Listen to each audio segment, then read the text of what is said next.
I'm 18 years old and just got kicked out of my own house. I really need someone's advice right now. Growing up, my family was never perfect. My parents struggled with infertility for 4 years before finally conceiving me. It was considered a miracle because they had almost given up hope after trying for so long. When my mom found out she was pregnant, both of them were overjoyed and began planning for the future. Unfortunately, this happiness didn't last long. According to my grandma, my parents were never truly happy together. They have always had a lot of nasty fights, and even after my mom got pregnant with me, these fights never really stopped. All of their fights were pretty much about the same things every day. Mom hated the fact that Dad gambled, and Dad hated the fact that Mom was drinking the whole day even though she was pregnant with me. To compromise, Dad decided to stop gambling on the condition that Mom stops drinking as well, which Mom initially agreed with, but she never kept her end of the deal. Dad found out that she was secretly hiding alcohol bottles around the house to take a sip here and there. At this point, he felt that she was not only endangering herself by drinking alcohol, but also me. Hence, Dad gave her an ultimatum. He threatened that he would leave her if she did not stop, which apparently did not sit well with my mom. My grandma says that because of this, Mom got really pissed and started to abuse my dad verbally. She then threw a pair of scissors at my dad, which hit the corner of his eyes and injured him seriously. Later, when he was rushed to the doctor, he was informed that he had a partial corneal laceration which could be treated, but that he was extremely lucky that it did not result in permanent vision loss. This really scared my mom, and she begged my dad to not press any charges against her, and she promised to change. So my dad decided to let it go.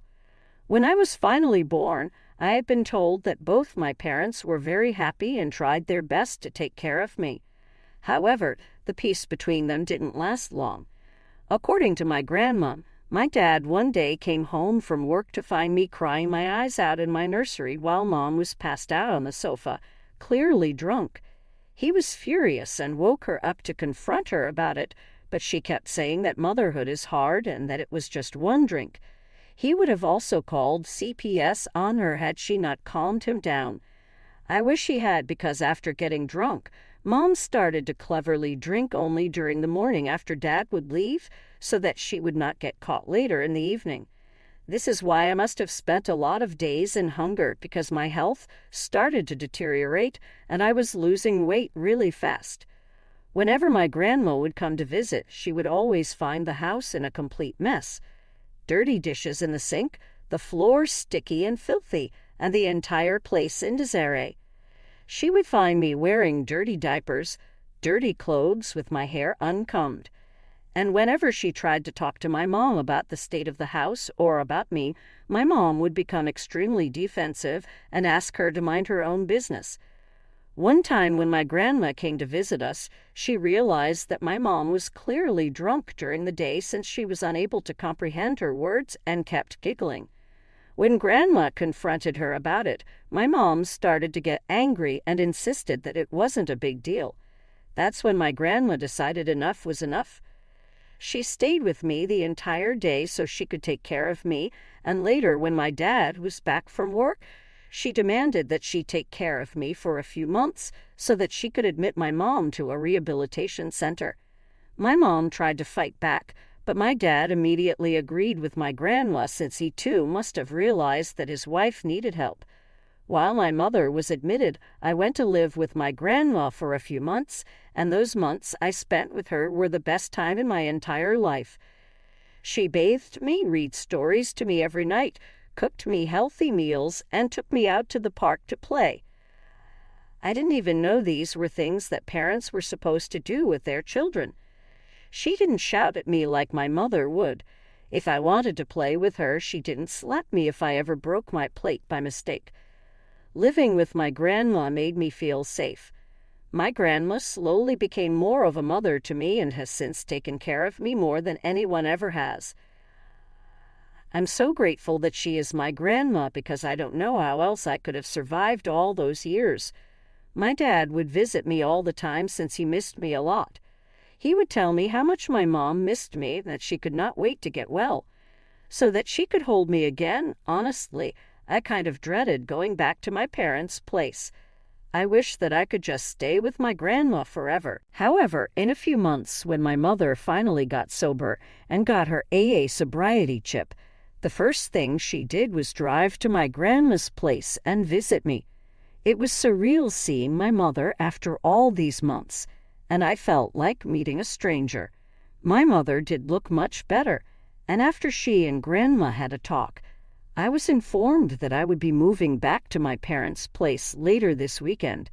No matter how much I cried or protested, my mom told me that she was my parent and I had no choice but to live with her. It felt painful to come back to my parents' place, which had so many bad memories. I guess the move must have mentally and emotionally affected me a lot because I started to eat a lot less, and I would puke a lot. At the mere age of 5, I was diagnosed with ED, and my parents did everything they possibly could to help me. They even took me for family therapy so that we could all heal from our past and move on. Slowly but surely, I started to feel better as I settled down, and my parents were no longer fighting. My mother was no longer drinking. She tried to be a more present parent, which made me start to trust her. Dad even cut down on his working hours so that he could spend more time with us. However, things took a turn for the worse one afternoon when my dad and I came home from school and caught my mother cheating on him. She had the audacity to bring her affair partner into our house, and we walked in on them doing the dirty deed. I was absolutely traumatized, and my dad was speechless for a few minutes. His whole face was red in embarrassment as my mom and her affair partner rushed to cover themselves up. He told me to go upstairs while he confronted my mother, and her affair partner ran out of the house in terror. I could hear my parents yelling at each other loudly, and my mother, being the narcissist that she is, blamed him for why she had been cheating. She said that she felt too pressured to be perfect, and this other guy made her feel like a normal person. She told my dad how she felt like no matter what she did, he was always disappointed with her because of her past mistakes. My dad yelled back that she was a coward and that he was done with her. He demanded that she move out immediately, and this is when my mom started to beg him that he should not be this cruel, and that he cannot do that to the mother of his son. She told him that the other guy meant nothing, and that they needed to fix the marriage for the sake of me. That night, my grandma came to pick me up as my parents continued to yell at each other. She didn't say a word or two to say to my mother, but mostly stayed out of it.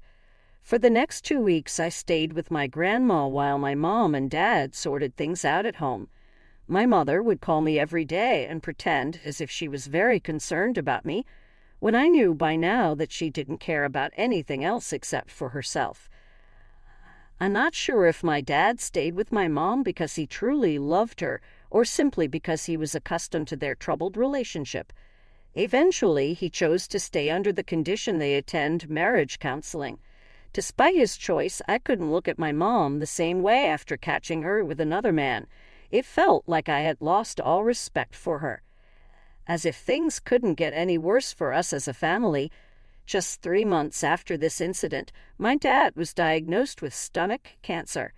He had severe stomach cramps one day, which made him collapse at work, and later, when he was taken to the hospital, it was discovered that his health was quickly deteriorating, and he needed to start treatment immediately. This started long days of chemotherapy bed rest, since my dad had to take time away from work to try to fight against the cancer. He had some money saved up, and even my grandmother was willing to help. My mom, on the other hand, was not happy with this. She would constantly complain about how draining and expensive these treatments and doctor visits were. Dad encouraged her to find a part-time job at least and would promise her about how he would go right back to his job and support her like he has always done once he recovers. Eventually, Mom didn't have a lot of choice, so she started working as a server at a local restaurant. Her shifts were long, and she would pretty much stay out until late at night, while my grandma would drive my dad to and back from the hospital for his treatment. Our neighbor, who had a daughter the same age as me, offered to take me to school every day, which was a huge help for us. This is how I became friends with Shirley. She and I have been friends for a long time now, since we pretty much grew up together. Shirley's parents knew about my family history, as did a lot of neighbors, since my parents were not particularly subtle with their yelling matches. So when Shirley and I became close, they started inviting me to have lunch dinner with them as well. My dad saw no issue with this, and neither did I. However, my mom would always berate me for spending so much time at their place. She would tell me how they only saw me as a charity case, and that I was nothing more than a broken toy to them. In hindsight, this might be true, but as they spent more and more time with me, I started to see how they treated me like one of their own. In fact, when Shirley's mom found out that I liked apple pie, she would make sure to always bake one for me during the weekends. Shirley's dad taught me to play basketball, and we spent many evenings practicing hoops outside their garage. They sort of became like a second family to me over time. Hence, it was no surprise to anyone when Shirley and I started to date. Eventually, Shirley brought everything positive to my life, and I am grateful every day that she is still my girlfriend, despite all my crazy family history. Unluckily, my mom has never really warmed up to Shirley or her family over all this time, but they have never let her dislike come in their way of treating me with affection and love. A year into fighting cancer, my dad was informed by his doctors that the chemo was not helping him anymore. They said he didn't have very long to live. This news was heartbreaking for all of us. I spent many nights crying for him. As a child, I just could not understand why I was going to be losing the only parent who genuinely loved me. I struggled to come to terms with my grief. My dad spent his last months with me, Mom, and Grandma as much as he could. One morning, he just didn't wake up anymore, no matter how much I called for him. I knew something was wrong. I ran to tell my mom, who called 911 immediately. I can't begin to write the pain I felt when the paramedics declared that he was dead. The only comfort we had was that he had passed away peacefully in his sleep. I did not let them take my dad's body away until I was literally physically restrained by my mom. I kept crying and screaming in grief. It was only when my grandma arrived that I calmed down a bit. I couldn't imagine the grief that she must have felt at that moment. The funeral happened without any issues. However, the real twist came when Dad's lawyer arrived to read his will. It was then revealed that Dad had left all his money and his house to me. My mom was shocked and even asked the lawyer to show her the papers. I guess Dad knew the kind of person she was. He wanted me to have his house and whatever little money was left after chemo so that I could have a decent start in life. Mom didn't like this one bit and kept asking the lawyer if she could fight this in court. Since the house rightfully should go to her as his wife, she believed. However, since my dad had changed his will long before he went into chemotherapy, it meant that he was sound of mind. Well, that she didn't have any strong ground to stand on. My mom asked me what I wanted to do with the house. I told her that I wanted to stay in the house. She told me how we could sell the house and move to a much better location. But I had just lost my dad, and this house was all I had that reminded me of him, so I obviously refused.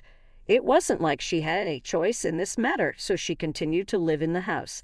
I did notice that she looked extremely disappointed, but I didn't think much about it at that time. However, not even 2 months later, my mom informed me that she had met someone. She wanted me to meet him finally. Imagine my surprise when I walked into the restaurant. She introduced me to none other than Andrew, the very same guy she had been caught sleeping with years ago by Dad and me. I immediately recoiled in disgust and shock. As the man extended his hand to greet me, I asked my mom if this was the same guy. She acted all surprised and told me to sit down so she could explain further. I didn't shake the guy's hand or acknowledge him at all. I was really angry at my mom for assuming I'd want to meet him. She started telling me how they had gotten back in touch after all this time. She said Andrew was just an old friend who made her feel good after Dad's death. There was something in her words that made me feel like she was lying to me. They also seemed extremely cozy with each other and kept kissing, which made me even more uncomfortable. I started to think about all those nights she came back home late at night while my dad was still alive. She gave excuses that she was working overtime when she could have been meeting up with this guy behind our backs. Throughout the evening, I kept ignoring Andrew whenever he tried to make any small talk with me. Later, my mom was pissed at me for being rude to her boyfriend. She told me how disrespectful it was. I remember she even told me that this is why she was thinking of marrying Andrew. In the next few months, she hoped I could have a positive role model in my life. I was furious hearing this. I told her there was no way I wanted him in my life. If they did get married, she had to move out because I would rather live alone than with a man who had the audacity to have an affair with her while my dad was still alive. My mom threatened me that I was still underage and that she was my parent, so I had no real choice in this matter anyways. Unfortunately, she was right. True to her word, she soon got married to Andrew, and he quickly moved into our house. Once he moved in, he made sure to remind me every day that he was the man of the house. He hated the fact that I had pictures of my dad and me in our living room. One day, after I came back from school, I discovered that he had taken those pictures down and put them in the basement. When I angrily confronted him, he told me that he and my mom needed to make a fresh start. Hence, I was only allowed to put up pictures of my dad inside my bedroom. As if this wasn't enough for me to hate him, he was also extremely controlling. He would call my mom every time her shift ended and would call her back again if she was even a minute late. Slowly, he started to do this with me as well, but I shut him down quickly. I reminded him that he was not my father in any way and that I was going to stay out as long as I wanted. I had the keys to the house anyway, so it wasn't like he could lock me out. Don't get me wrong. I wasn't staying out to party or anything. I would simply spend my evenings at Shirley's place or at the library. There, I could peacefully finish my homework and study. Throughout this time, I continued to have a good relationship with my grandma. I visited her as much as I could. We would simply sit and watch an old black and white movie or reminisce about the old days. When I graduated from high school, my mom didn't even bother to attend my high school graduation. Although I didn't expect much from her by this time, I was still a bit sad that my only parent didn't care about me a single bit. However, my grandmother and Shirley's parents were there for me, and they cheered for me during graduation. Later, when I was getting ready to go out to party with my friends, my mom came into my room to inform me that she and Andrew felt that I was now an adult, so I needed to step up and take responsibility around the house. Confused, asked her what she meant by that, since I always washed my own dishes and did my laundry. This was when my mother informed me that I needed to find a job and start paying the bills around the house. She said that Andrew felt I wasn't carrying my weight and that as an adult he expected me to contribute money. I was a bit pissed that she didn't give me a single day to celebrate before dumping this news on me, but nevertheless I agreed to contribute as much as I could. Over the next few weeks, I applied and got a job as a cashier at Burger King while also simultaneously applying to various colleges. Eventually, I got into a good college in my town, which meant that I didn't have to waste money by opting for hostel accommodations, but I did need to buy a car so it would be easier for me to attend classes. I decided to have a talk with my mom to ask her if she could help me buy a car.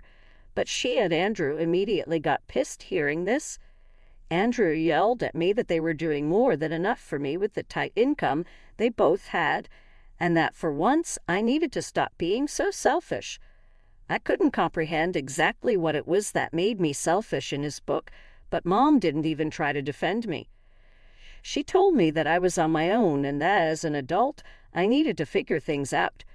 Imagine my surprise when just a few weeks later, I woke up to a few workers remodeling the kitchen and the downstairs washroom. When I asked Mom about it, she told me that Andrew was sick of how old and rusty the house looked, so he was going to be changing a few things here and there. I asked her where they got the money to do this when, according to them, they didn't even have the money to help me out with the car a few weeks ago. Hearing this, Mom got frustrated with me and said that I was being entitled to expect them to help me. For the next few weeks, I watched Mom and Andrew change things around the house and completely revamp it. I kept my mouth shut throughout all of this and just kept my head down. Shirley knew I was upset over this and tried to cheer me up as much as she could. However, today when I returned home, I found my things and my clothes in the living room. I rushed to check on my things, yelling at Mom about why they were there and not in my room. This is when Andrew and Mom came downstairs to tell me that they needed to talk to me about something very important. They then went on to excitedly announce that Mom was pregnant with Andrew's child and that they had kept this news to themselves for over 2 months. Andrew then went on to state that as the father of the child, he needed to think about the needs of his child first. Hence, he had decided to change my room into a nursery for his baby. My mouth hung open in shock as he went on to say that it was time for me to move out and live on my own since him and Mom had agreed that they could not take care of a freeloader anymore. Mom nodded in agreement and suggested I could move into Grandma's place until I could afford my own. I could feel teardrops welling up in my eyes. At that moment, I felt so unwanted that I didn't even bother to argue with them. I called an Uber and I took all my important documents so I could spend the night here at my grandma's place. She's as shocked as me, and she hates my mom even more now. She wanted to go right back and confront my mom, but before that, I wanted to take some legal advice. I have just recently turned 18, and I know that the house rightfully belongs to me. So will I face any issues removing my mother and Andrew from the premises? Will I have to consult with a lawyer regarding this? Update. Okay, guys, thanks for all your advice. I read all of your comments and decided to do what most of you told me to do. First of all, today I went to visit my lawyer to understand my legal stance better. The lawyer informed me that there was no way that Mom and Andrew had any right over the house, as my dad's will was crystal clear. I needed to hand them a formal eviction notice, which could then be used to sue them if they didn't abide by it. After this, I visited my house with my grandma. Had the keys to my place, so I didn't even bother to ring the doorbell. Luckily, there was no one home. I called Shirley's dad and asked him if he could help me change the locks on the main door and the back door, and fortunately, he agreed. By the time Shirley and Andrew returned home, the locks had been changed. I met them outside on the porch with my grandma and refused to let them inside. Andrew was furious seeing me standing there, but my 5'5" grandma was not scared of him one bit. She looked him right in the eyes and told him that they had 30 days to move out, since I had decided to sell the house and there was nothing that they could do to stop it. I then handed them a written notice signed by my lawyer outlining their 30-day eviction period and the legal consequences they would face if they did not comply. Andrew snatched the paper from my hand to inspect it, his face turning red in anger. He then crumpled it, but Grandma warned him that destroying it wouldn't change anything. They had 30 days, and that was non-negotiable. Seeing this unfold, Mom started to beg me and tell me that I should not put her through so much stress during her pregnancy. She went on to say how big of an inconvenience it would be for them to move out when she was already going through so much. I was so mad at her for never defending me all this time that I started yelling at her for being such a horrible mother to me for all these years. I reminded her how she would just leave me to fend for myself while she would be passed out from drinking. I told her how as an adult she needed to find her own place and stop living at my place. Hearing this, she started to plead even more, but I told her that she and her freeloader husband were done mooching off of me and my house. Andrew looked horrified and tried to ignore me and get inside the house, but quickly realized that his keys didn't work anymore since the locks had been changed. He started to yell at me, but I told him that I would call the police on him because he was technically trespassing on my property now. It was satisfying to see him look pissed but unable to do anything. Told both of them that this was only going to be the start of all their trouble and their new baby if they didn't listen to me. I reminded them that not only would I sue them, but I would make sure that it would drain all their finances, while I could just recover the money from selling the house eventually. I told them that I had nothing to lose at this point, and that me and Grandma were going to be staying with them for the next 30 days to make sure that they were going to be packing and leaving. Andrew and Mom were clearly not expecting this and tried to argue back, but I wasn't having it. I reminded them that I was the owner and they were merely just guests, so if they didn't like what I was saying, they were free to go to a motel, and that I would move all their things out to the porch for them to collect the next morning. Their faces turned a mix of anger and desperation, but they knew that I was done with this was my house, my rules, and it was time for them to respect that. Update 2. Wow, I woke up today to find my post on TikTok. I live in a small town, so there is a high chance that if my neighbors or friends come across my post or the video circulating, then they might recognize me. Now addressing the questions about why I'm giving my mom and Andrew a 30-day legal notice is because my lawyer advised that this would ensure they have no grounds to sue me if this ever goes to court. As for those asking about the money my stepdad spent on remodeling the house, I want to be fair. When I sell the house, I am prepared to reimburse him for the remodeling costs, provided he can produce proper bills that my lawyer can verify. As for those asking why my grandma and I are staying here with my mom and Andrew, is because I don't want them to unfairly claim any part of this property since they don't pay me any rent. As the owner of the house, I'm not going to leave my property. I have also refused to provide them with a key to my doors, so they can't even claim that they live here with a key.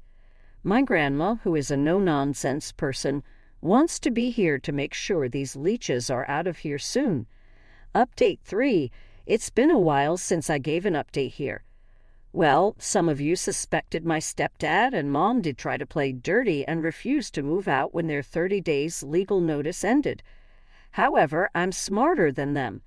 The next time they went for my mom's ultrasound, I moved all their things to the porch and refused to let them back in.